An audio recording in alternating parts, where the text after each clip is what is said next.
Welcome to Italics, television for the Italian-American experience. I'm your host, Anthony Tamburri.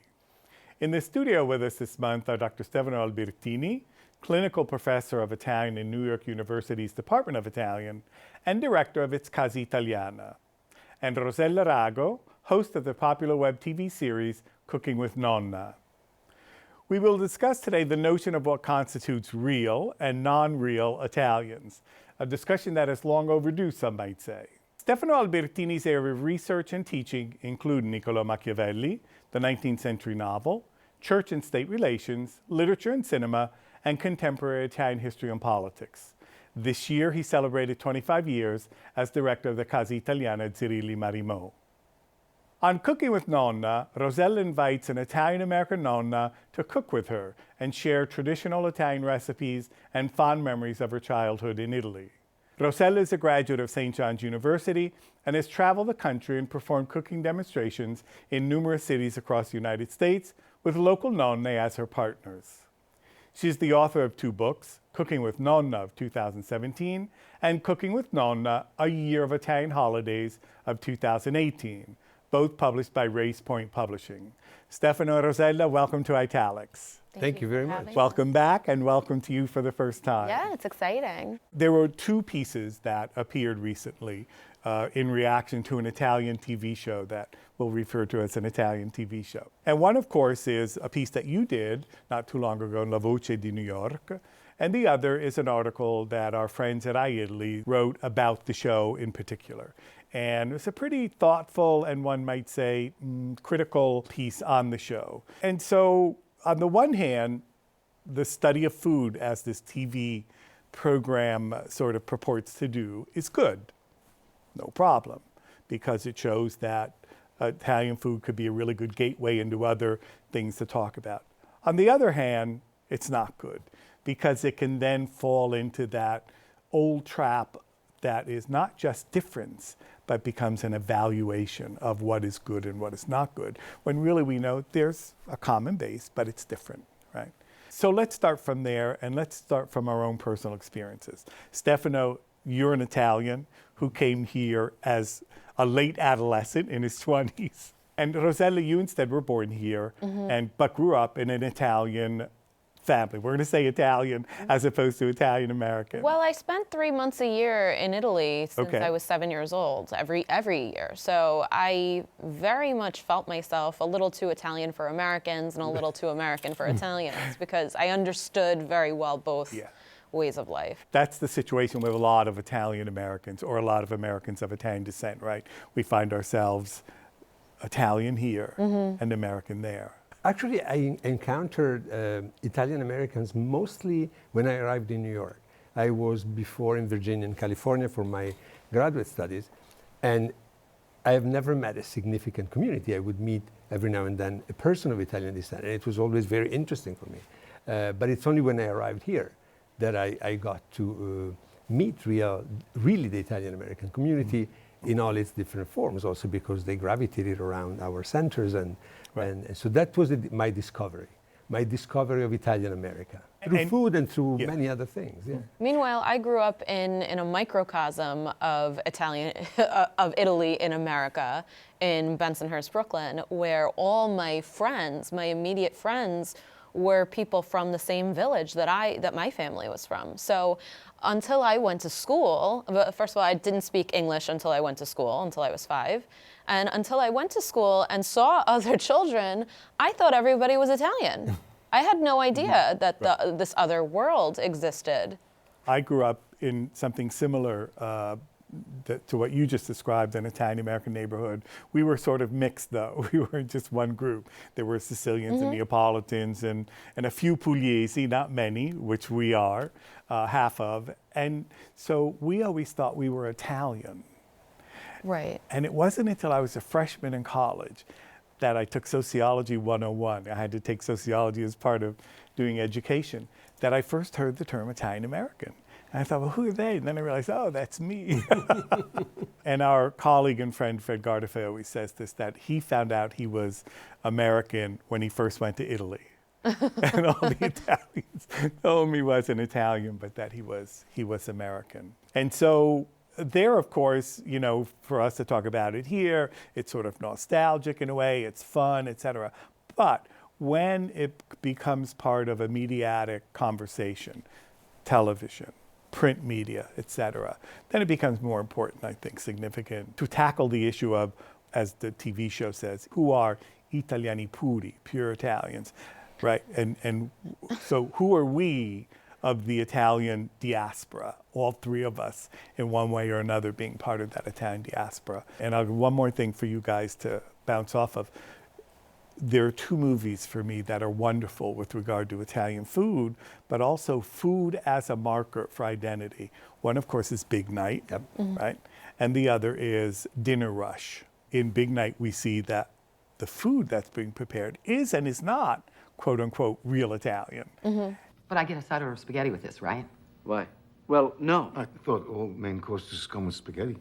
Well, some, yes, but you see, risotto is rice, so it is the starch, and it doesn't go really with pasta.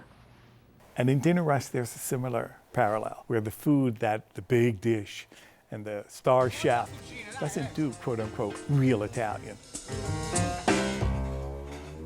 The storyline of Big Night really does pertain to this conversation because it is the story of two Italian brothers in a restaurant in New York in the 1950s, I believe. Right. And they are going through the struggle of what do we do? Do we stick to the real Italian, the pure Italian, and really champion our culture and our food culture and our heritage, or do we assimilate? And Americans want a side of pasta, even though pasta is not a side dish, and they want meatballs and they want all these crazy things. They want it in the same plate. What do we do? Do we give it to them, or do we just stand firm? And at the end of the day, they give it to them because they have to keep the lights on. So when I hear these kinds of conversations started by Italians from Italy, why didn't you, only serve Italian food? And the answer is actually really simple. Because I wanted to feed my family first, because I needed to make money. And to criticize someone for that is not only wrong, but it goes against the cornerstone of what immigration means. So the fact is that Italians immigrated, assimilated, but did way too good of a job. And now we get blamed for it. And you have to hear that on a regular basis with Cooking with Nonna. So as an Italian-American food blogger, and as a young woman, it's been really difficult to be able to be creative because basically in Italy, they put Philadelphia cream cheese on everything. And when an Italian food blogger from Italy does it, it's art. If I do it, I'm a stupid American.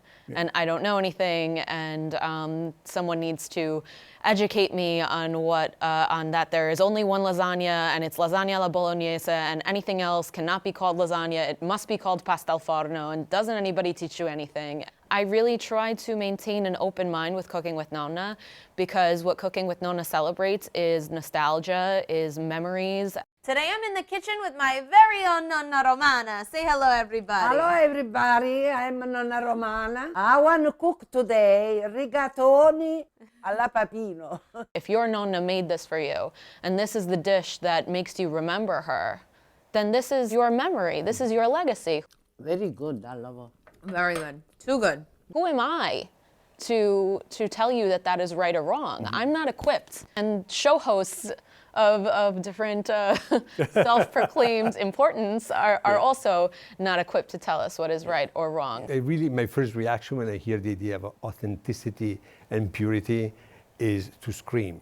The whole idea of pure Italians, first of all, it's a concept that does not exist in the kitchen and anywhere else. As we know, Italy was invaded, colonized, occupied, call it as you wish, by the French, the Austrian, the Spaniards, the Arabs, the Normans, everybody. And everybody left something that was mixed and incorporated in the previous culture. And we see that in the language, in the literary tradition, and we see that in the kitchen.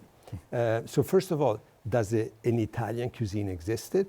The answer is, well, they made it exist, and Artusi created his masterpiece, but it's an artificial book of recipes, that wanted to unify Italy in the kitchen, because Italy was definitely not unified. So a result of the Risorgimento, the myth of an Italian cuisine as a one monolith, that does not exist. And therefore, a pure Italian cuisine does not exist, as a pure Italian race does not exist. Look at us. I mean, Ancestry.com can prove this. But it doesn't surprise me that that show and that kind of show arrived when in Italy the slogan of one of the most violent, racist and xenophobic parties is "Prima gli Italiani." Yeah. And then remains to define who are the Italiani. Yeah. And when we talk about food, of course, we have reactions from everybody. But people like you and like your colleagues at the Calandra Institute have been doing this regarding literature for decades. Nobody pays much attention to literature, but we should. It's true, yeah. But we should, because Italy, as a cultural entity, existed for 5 centuries only from a literary point of view. But I think what we are discussing here now about food is very helpful, because we might get across some points that people that are normally not interested in literature or other topics that are believed to be too academics can relate to cooking. And as Rossella was saying, the memories of each of us is what constitute our identity. Yeah. I come from Mantova. The big dish in Mantova is tortelli di zucca. By the way, we eat them once a year for Christmas Eve. But if you go to a restaurant in Mantova, you find them all year long. So people think that we eat tortelli di zucca as a normal dish. No, once a year, Christmas Eve. And it's a very strange dish, because there is pumpkin, there is amaretti cookies, there is mostarda di Cremona, there is grana padano. It's a concoction of flavors that probably has to do with some mixture of Austrian Renaissance and God knows what else. And yet, we don't eat the tortelli di zucca all in the same way. In my hometown, we eat them only with melted butter and sage. The next town, they have them with tomato and sausage. Of course, they're disgusting. To me. People from San Martino, mine are lame, because they have just the melted butter and sage. If these experts that are not experts, because normally the people that conduct these shows are not food scholars. Right. We know who the food scholars are. Simone Cinotto, that was a professor, visiting professor in our department. Fabio Parasecoli teaches food studies at New York University. They're the food experts. Right. If you read their books, they're all about the idea of providing an identity and one identity for a kind of cuisine. It's about articulating, it's about evolution, it's about changes, it's about people trying to make the best with what they have. Mm-hmm. And that should be studied and not judged, especially not judged against this category of pure Italianness that does not exist. What upset me the most about that show, when I completely regret my participation, I was, deeply misguided about what the premise actually was about. And the only reason that I continued was because I trusted that the things that I had to say about Italian-American immigrant cuisine would be included. I said many what I thought to be intelligent things, but with the magic of editing, they were all taken out, and it was a sad, very poor representation of how I feel about the culture of my people, which I take really seriously. It's my life's work. And it was just kind of degraded to this, like, you think this dish is real, and no, it's not that I think it's real. I think X, Y, Z, it's an evolution of the immigrants in America facing a brand new culinary landscape. Yeah. Let's take Giovanni, who grew up in Sicily and had eggplant all over the place, and had wild fennel, and had all these things, and couldn't afford soft cheeses because they were expensive, and couldn't afford meat. And then you take Giovanni, you bring him to New York, and he has a really nice factory job now, and he can afford meat and cheese and all these sexy things that he could never afford before, and he used them. Yeah. This is no crime. No. This is not a crime against pure Italians. This is someone who's actually really excited about being able to provide these kinds of things for their family. Mm-hmm. I think it's a really nice story. And I mean, you can say what you want about red sauce Italian being heavy and overdone and just extra in every single way. Sure, but it exists. It's not real. It's not fake. It's here, and you kind of have to recognize it as something valid, and it's not something that's not trying to be pure Italian food. It's different. It's simply different. Yes. And as long as we recognize it is different and not try to evaluate it, then we're fine, right? And that brings us, of course, to the issue of the diaspora, as we call it, right? Italian emigration, whether it's historical or whether it's one of today. And I think that there are some scholars who got it right in Italy, and I think some who didn't. And so there's that sense of, and what I think you experience is that sense of quote unquote colonialization, in a sense, with a small c, right? They're going to tell us, like the Italians from Italy are going to tell us what's real and what's not real and things of that sort. Our friends and colleagues, Joseph Schur and Laura Roberto, did a 2-volume essay on current immigration, post-World War II immigration to the United States, with various essays by various authors, various scholars. And in their introduction, they deal with the issue of real Italians and quote-unquote non-real Italians and what's authentic and not authentic. And you mentioned Italian literature, for example. There are tons of people who live outside of Italy who write in Italian. So is that not Italian literature? Right? Or like we mentioned, the non-Italian authors that, and the ones, thank God, are now lively and producing and writing. Jhumpa Lahiri, who's originally from Bengal, and then she was a Pulitzer Prize winner for her books in English, and she decides to become an Italian writer.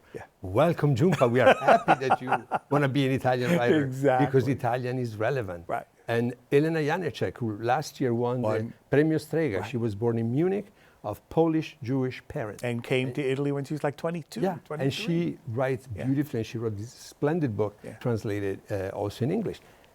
These are all things that enrich a culture, that make it more lively, more diverse, more exciting, especially a culture that is limited to a very, very small group of people talking worldwide that are the ones that speak Italian. We must welcome other voices, be them the voices of Italians that abroad write either in Italian or English or Spanish, or the voices of writers from Algeria and Bengal and Germany that want to write in Italian. This is an enrichment. It doesn't make us poor, it makes us richer, all of us. Among the writers, I would add Amara Lacous, for example, who is this Algerian who moves to Italy and really succeeds in looking at Italian everyday life with a bit of sarcasm and a bit of humor, right? A lot of humor and a bit of sarcasm, right? The other person I want to give a shout out to, who I think is among the best, who has understood Italian Americans, is Maurizio Molinari, who is a correspondent for La Stampa and who is now the director of La Stampa. But when he did Gli Italiani di New York, the Italians of New York, I thought he got it. I thought he understood it, and I felt the book was not patronizing, was not presumptuous, and did not demonstrate a lack of knowledge. And it's that lack of knowledge that taking the time out so that you would not have been told that the real lasagna is this and the other is pasta al forno, right? And things of that sort, because that person would have understood that lasagne come in different forms in the United States. Really, as it does in Italy too, let's be honest. It's just, but you're not allowed to call it lasagna. I know, can't call it lasagna. I know, you can't call it lasagna, but it comes in different forms, right? So it's that point of really being familiar, taking the time to being familiar with the local Italian, let's call it Italian, because I refuse not to use that adjective, referring to all of us and our experiences. And that's what some of those who live within that geopolitical area we know as Italy don't get. I mean, I also know some bloggers who have moved to New York from Italy and are currently making a living making fun of Italian Americans in New York. That makes me really sad, because that does not accurately represent Italian American culture anywhere, especially in New York. Yeah, it exists, but you know, in Italy, I'm sure they made some giant vat of pasta for some holiday that was equally dumb, and I don't find people moving there to criticize Italian culture. Italians from America don't treat Italians from Italy with nearly the same disdain. Yeah, that's very true. And I've noticed that being an Italian coming from Italy, I noticed in the reactions of other Italians like me, these paternalism, patronizing. So that's another myth that we have to dismantle. The fact that you arrived later than me doesn't make you any more Italian. The fact that you just got off the plane and arrived now doesn't make you a judge of Italianness of everybody else. Right. What makes you more Italian is if you take the time to study. That's what makes you more Italian. And therefore, you're more Italian than me, Anthony, because you studied more than I did. Italian culture, Italian traditions, Italian history. And that should really be the meter against which we measure Italianness. How much do you know about Italian history? How much do you know about Italian cuisine? Rossella, you're somebody who studied Italian traditions, Italian cuisine in different forms, and then you applied it and explained it, how it evolved in America. That's what it means to understand Italianness. It means studying, not judging, not assuming that because you just arrived from Italy, you have this magic scale on which you're going to measure the Italianness of everybody else. I find it ironic is not even the strong word, paradoxical that 30 million people left Italy over 100 years. In 1900, the population of Italy was 30 million. Like, Italy left. Yeah. And yet, Italian emigration is not studied in any formal way, shape, or form in Italy, in the school system. We also have a similar situation in the United States. We don't study formally immigration to the United States.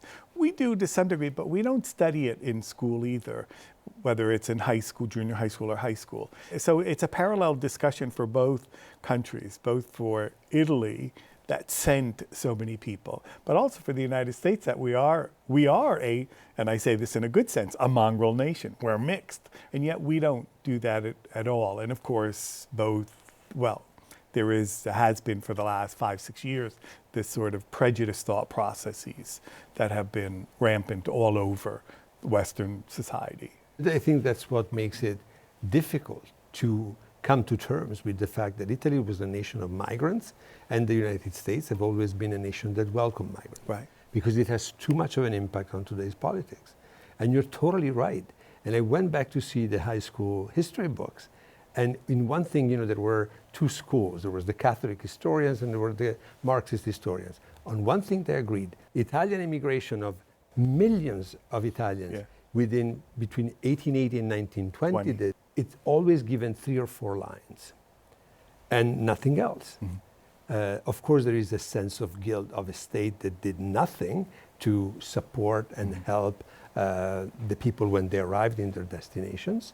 And there is this sort of shameful element that remains attached to the history of migration. And until we don't come to terms with that in the sense of making it a subject of studying, a serious one, with all its different facets that go again from food culture, literature, history, the political involvement, how it changed and evolved, we are going to have this huge black hole in our collective historical memory that is not good.